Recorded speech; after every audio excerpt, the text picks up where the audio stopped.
Okay, you guys, we are back with another video. I spoke and they listened, and our girl Marnique, she sent me these clips from Backgrid. Shout out to you once again, Marnique.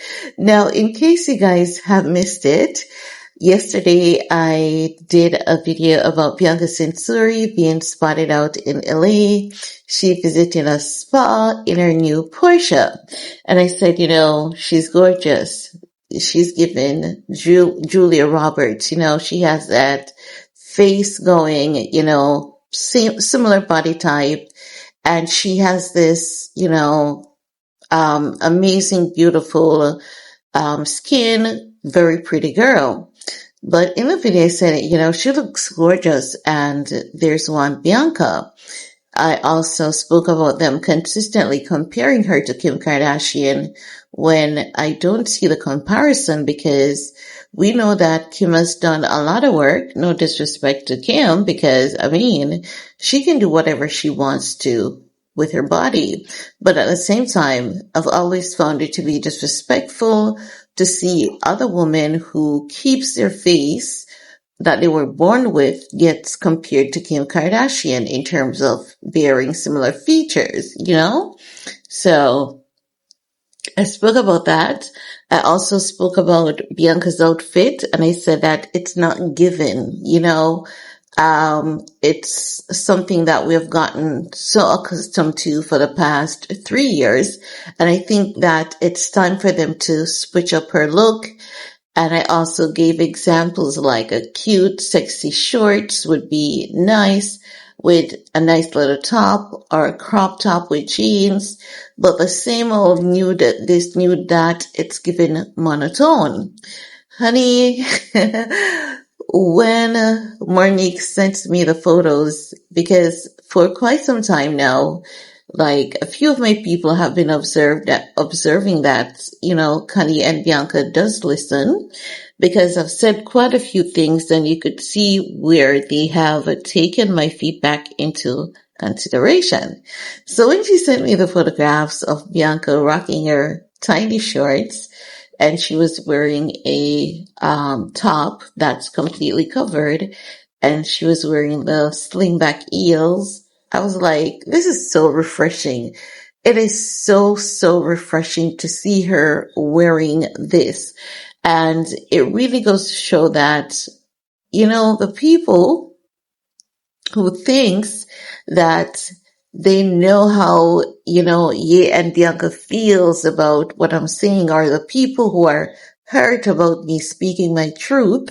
It only goes to show that you're only over there killing up yourself for no reason, because quite a few times I've done videos giving you feedback and saying, sir, I don't agree with you, and then he replies on social media, you don't have to always agree with me. I don't always agree with everyone.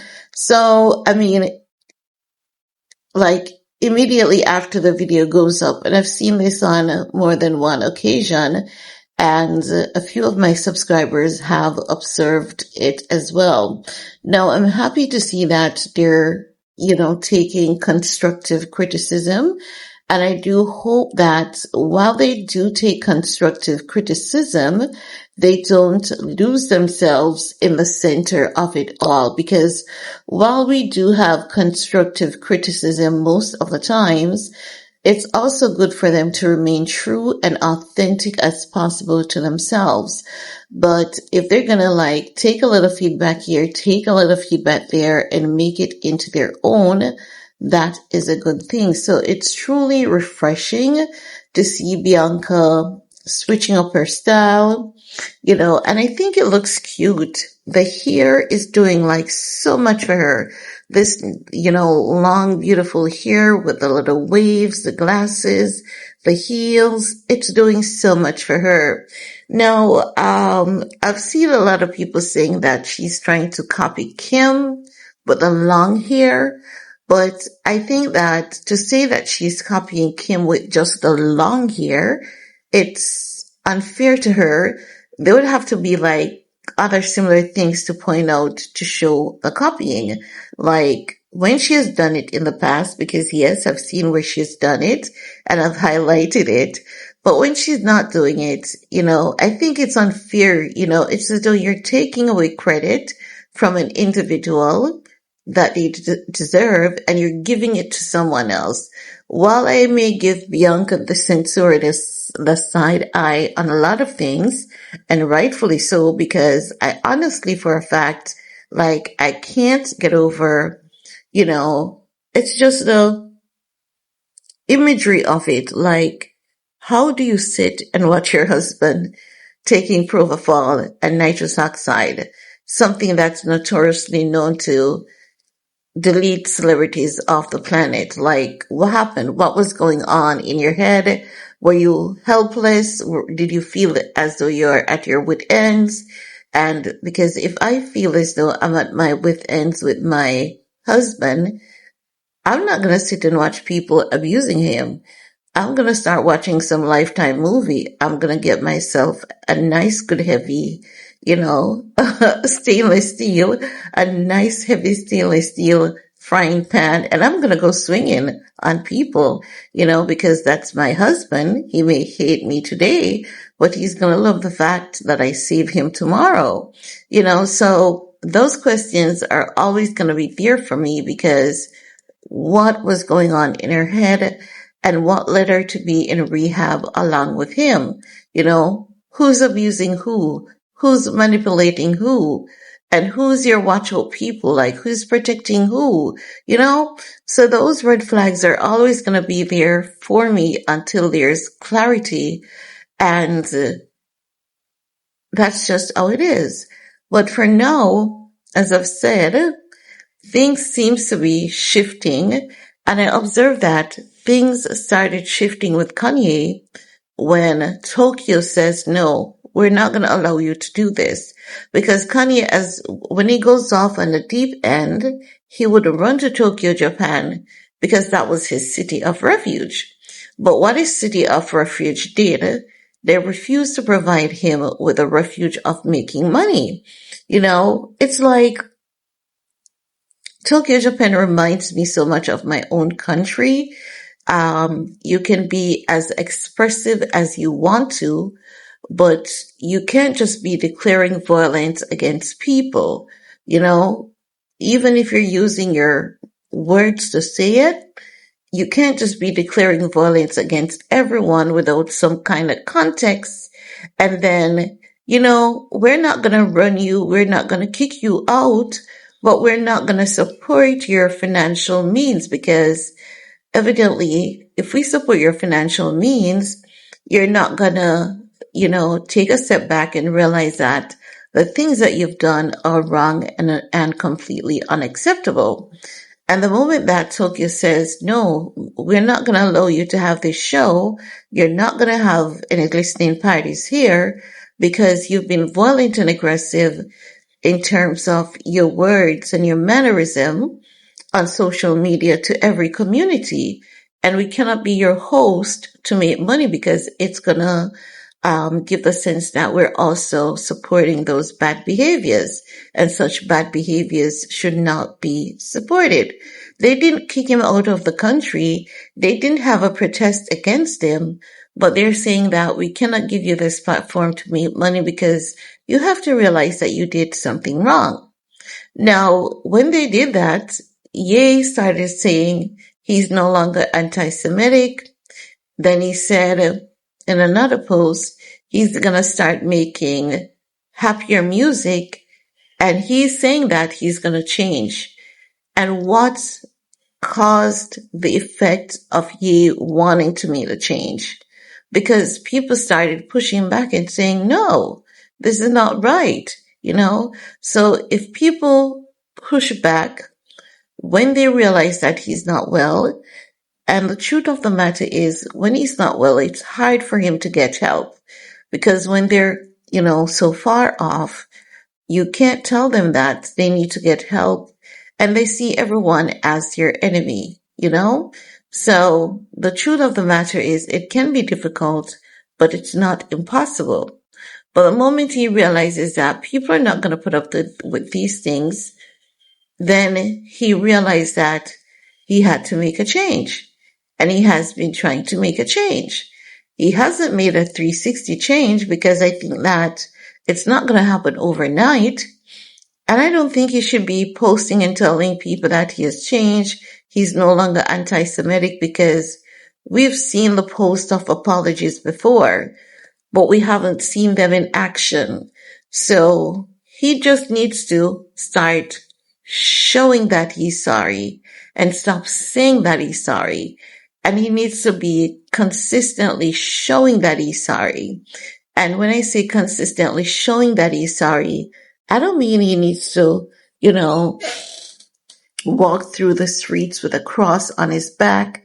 I'm talking about the things that he does going forward, and how will he connect with the different organizations to donate, to help them raise awareness, and, to do some charity work with these groups and organizations. And when I talk about this, I'm always seeing the same name being mentioned, the Jewish community. Oh, but he has done this to the Jewish community, and he said that to the Jewish community. And how is he going to apologize to the Jewish community? He offended everyone. And the focus should never be just the Jewish community, because the Jewish community is not above the other communities. The Jewish community consists of human beings. And I'm not saying Zionist, because those Zionists, I don't think they're humans. And I'm going to keep it real. I don't think they're humans. Humans don't commit genocide. And I have to say that. But the Jewish community, they're not the only community. The Black community is important. We have expressed the most severe inhumane treatment throughout history. So as such, the Jewish community should not be the focal point in any of this, because Ye has betrayed his own people more than how he has betrayed everyone else. The only difference is that his own people, the Black community, for some reason we're so forgiven, like we are extremely forgiven. And that's the reason why we don't place a lot of emphasis around when people have wronged us. We don't demand them getting canceled. We don't, demand them getting, public lashes or anything like that. Because I think that when it comes to spirituality, connection, and just having empathy, I think that there's no other race or group throughout history who are more forgiving than the Black community. There's this unique, innate nature within us to naturally forgive, to accept, and to love people. And normally people don't reciprocate that for us. And we find it to be okay. And we just love. And we love unconditionally. And we forgive unconditionally. And we just want to move on. And the other people, they don't do that. So my point is, the focus should not be about Ye focusing on the Jewish community.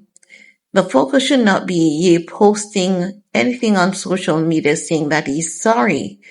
He has done that before. So he needs to act at this point in time.